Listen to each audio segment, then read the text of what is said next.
السلام علیکم ناظرین، آپ کا میزبان جہانگیر سید آپ کے پروگرام رہنما کے ساتھ حاضر خدمت ہے اور پروگرام میں آپ کا خیر مقدم کرتا ہے۔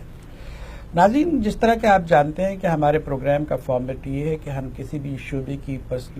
ایک لیڈنگ پرسنالٹی کو یہاں بلاتے ہیں، ان سے رہنمائی حاصل کرتے ہیں۔ آج خوش قسمتی سے ہمارے ساتھ ایسی شخصیت موجود ہے جسے پاکستان کے کرپٹ سوسائٹی میں بڑی اہمیت حاصل ہے، جو بڑی بولڈلی بات کرتے ہیں، آؤٹ اسپوکن ہے، کسی سے خوف زدہ نہیں ہوتے، ظاہر ہے کہ ماں سوائے خدا کے۔ اور ان کی کارکردگی میں سب سے اہم بات یہ ہے کہ اس دلدل میں دھسے ہوئے پاکستان کو دلدل سے نکالنے کے لیے کوششیں کر رہے ہیں، اور اس میں ان پر بہت سارے الزامات بھی آتے ہیں۔ ہم ان کے بارے میں بھی الزامات کی جو زد میں رہتے ہیں اس کے بارے میں بھی بات کریں گے۔ تعارف کے محتاج نہیں ہے، سید عادل گیلانی صاحب ہمارے ساتھ موجود ہیں۔ ٹرانسپیرنسی انٹرنیشنل پاکستان کے اس وقت ایڈوائزر ہیں، سابق چیئرمین رہے ہیں، بہت ساری جہات ہیں، لیکن ہم یہ چاہیں گے کہ کوئی ذاتی زندگی کے بارے میں ہلکے پھلکے موڈ میں آپ سے بات کریں، یہ جانیں کہ پاکستان کی خدمت آپ کیوں کر رہے ہیں اور اپنی جان کو اتنا ہلکان کیوں کر رہے ہیں، بلکہ اپنی جان کو خطرے میں کیوں ڈالے ہوئے ہیں اس سوسائٹی میں جہاں کے میجورٹی کرپٹ پیپل کی ہے۔ عادل گیلانی صاحب، آپ یہ بتائیں گے کہ آپ کی ولادت کہاں ہوئی؟ پاکستان سے پہلے ولادت ہوئی میری۔ میں کراچی میں ایک ایریا ہے جو کہ پریڈی اسٹریٹ کا جوبلی سنیما کا علاقہ ہے، اچھا پرانے کراچی میں وہاں پہ میری ولادت ہوئی، اور میں کراچی میں ہی پیدا ہوا۔ کراچی میں ہی میں نے اسکول کی، اسکول ہمارا جو ہے وہ 2-3 اسکول تھے، NJV ہائی اسکول تھا کراچی کا۔ جی ٹھیک۔ پھر اس کے بعد حیدرآباد چلے گئے، والد میرے جو ہیں وہ پرنسپل تھے، تو وہ حیدرآباد اور شکارپور اور لاڑکانہ پوسٹنگ ہوتی رہی۔ میٹرک میں نے جو ہے وہ حیدرآباد سے کیا، اچھا، اور پھر انٹر جو ہے یہاں پہ DJ کالج سے پاس کیا، پھر انجینئرنگ جو ہے وہ NED کالج سے پاس کی 1966 میں۔ NED سے آپ نے انجینئرنگ NED سے میں نے انجینئرنگ کی، اور آج مجھے شروع سے کنسٹرکٹیو رہے، کنسٹرکشن میں میرا تعلق رہا۔ پہلے میں سرکاری افسر تھا، پھر میں کانٹریکٹنگ، سرکاری افسر بھی تھے آپ؟ میں نائجیریا چلا گیا تھا، نائجیریا گورنمنٹ 1975 میں،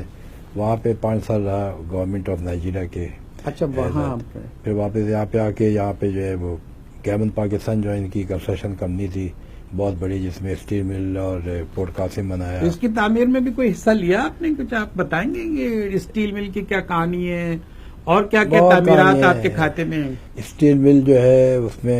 1976 میں اسٹیل مل اسٹارٹ کی تھی، اور بڑا زبردست اس سے، یعنی رشین ایڈ سے وہ بنی تھی، اور اس میں جو اس وقت director, as a chief engineer آپ نے سب کچھ؟ میں ایز اے گیمن پاکستان میں وہاں پروجیکٹ مینیجر تھا، جی، اور اسٹیل مل کے اندر جو 17 ارب کی بنی تھی، اس میں کئی پروجیکٹ میں گیمن تھی، میکڈونلڈ لیٹن تھی، بڑی بڑی کمپنیاں تھیں، 18-20 کمپنیاں۔ تو اس میں گیمن کے میں نے وہاں پہ فاؤنڈری شاپ کی کنسٹرکشن کی، وہاں کا پاور ہاؤس کی کنسٹرکشن کی، ان کا واٹر سپلائی سسٹم جو ہے ان کا،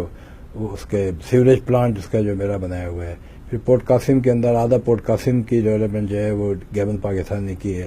4 برتھوں کی جو وہاں پہ 4 برتھ ہیں، 4 کی جو انفراسٹرکچر ہے وہ گیمن پاکستان نے کیا۔ مین روڈ جو بنی ہے پورٹ قاسم کی 14 کلومیٹر، وہ گیمن۔ لاسٹ میرا پروجیکٹ ہے یہاں پہ شارع فیصل پہ، آپ نے دیکھا ہوگا، فائنانس اینڈ ٹریڈ سینٹر ہے یہ۔ جی، یہ 8 لاکھ اسکوائر فٹ کا بلڈنگ ہے، اور اپنے زمانے میں سب سے لارجسٹ، آج بھی میرے خیال سے اس سے لارج جو ہے وہ شاید ایوان اقبال ہے، اور یہ ہم نے 1989 میں کمپلیٹ کی تھی۔ اس کے بعد تعمیرات کراچی میں، ملک میں کہاں ہوئی کہاں ہے؟ سب تو ڈسٹرکشن ہی کی طرف ذہنی جب جو ہے وہ تخریب پر آ جائے حکمرانوں کا۔ اچھا، یہ خیال کیوں آیا کہ آپ کو جو وہ کام کرنا چاہیے جو کرپشن کے خلاف ہو؟ آپ جانتے ہیں کہ سوسائٹی میں آپ رہتے ہیں جس کی میجورٹی کرپٹڈ پیپل پر ہے؟ دیکھیے، میں بیسیکلی میں انجینئر ہوں، اور کنسٹرکشن سے میرا تعلق رہا ہے، اور اس میں یہ تھے کہ کنسٹرکشن میں میرا ورلڈ بینک سے بہت تعلق رہا، کہ پروجیکٹ جو تھے وہ ورلڈ بینک فنڈیڈ ہوتے تھے، پھر اس کے اندر اسپیسیفکیشن بنتی تھیں، اس کی ٹینڈر کنڈیشن تھیں، تو اس کی میں نے اس کی جو ہے وہ ایکسپرٹائز حاصل کی، اور میں کنسٹرکشن کے اندر جو ہے وہ، ہم گیمن پاکستان، آپ کو پتہ ہے پاکستان کا ٹاپ ارادہ، اور کرپشن کے بغیر تو پاکستان میں کام نہیں ہوتے، تو گیمن رشوت نہیں دیتی تھی، تو ہم فائٹ کرتے رہتے تھے اور ہم نے یعنی کانٹریکٹ کی کنڈیشن سے، تو اس سے جو ہے وہ ایک یہ پتہ چلا کہ ہمارے پاکستان میں جو ہے کرپشن جو ہے وہ ویسے تو بہت ہے، پولیس میں کرپشن ہے، جوڈیشری میں کرپشن ہے، اور میڈیا میں کرپشن ہے، اور لینڈ کی کرپشن ہے، آرم فورسز میں کرپشن ہے، مگر جو پاکستان کا جو پیسہ ہے، بجٹ ہے، اس زمانے میں بجٹ ہمارا ہوتا تھا تقریباً 1000 ارب روپے کا، تو 1000 ارب کے اندر جو ہے کوئی آدھا بجٹ جو ہے وہ ڈیولپمنٹ فنڈ میں جاتا تھا، اور ڈیولپمنٹ میں یہ پروجیکٹ بنتے تھے، اور پروجیکٹ کے اندر آدھا پیسہ کھا لیتے، یہ تو پتا تھا۔ پرسنل ڈیولپمنٹ فنڈ پہ جاتا ہے، تو وہ اس کی وجہ سے جو ہے وہ پھر ہمارا یعنی جب میں نے یہ ٹرانسپیرنسی انٹرنیشنل کا پاکستان میں 2000 میں اس کا آغاز ہوا، اور I am one of the 4 founding members of T I Pakistan, تو اس میں یہ ہوا کہ کرپشن جو ہے وہ ہمارے ملک کے لیے بہت خراب ہے، پوری دنیا کے لیے خراب ہے، اور سب سے بڑی چیز ہے کرپشن جو ہے is inversely proportional to the development. آپ اس سے اندازہ کر لیں کہ پاکستان یہ رینکنگ ٹرانسپیرنسی انٹرنیشنل نکالتی ہے کرپشن پرسپشن انڈیکس، وہ 100 میں سے مارکس دیے جاتے ہیں، تو پاکستان جو ہے اس کے اندر 30 مارکس ہیں لاسٹ ایئر، اور انڈیا کے 85 مارکس ہیں۔ تو انڈیا کی اور پاکستان کی پوزیشن 1947 میں ایک کنٹری تھا، اور 11 اگست 1947 میں جب یہاں پہ اسمبلی میں کراچی میں انہوں نے قائد اعظم نے خطاب کیا تھا، تو انہوں نے کہا پہلا جو کام ہے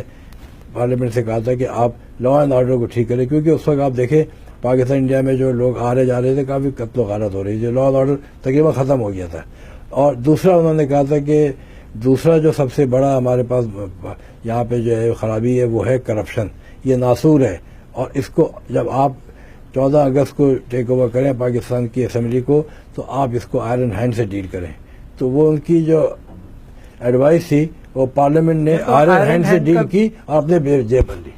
اور آج پاکستان جو ہے اس وقت سے زیادہ کرپٹ ہو گیا ہے۔ انڈیا جو ہے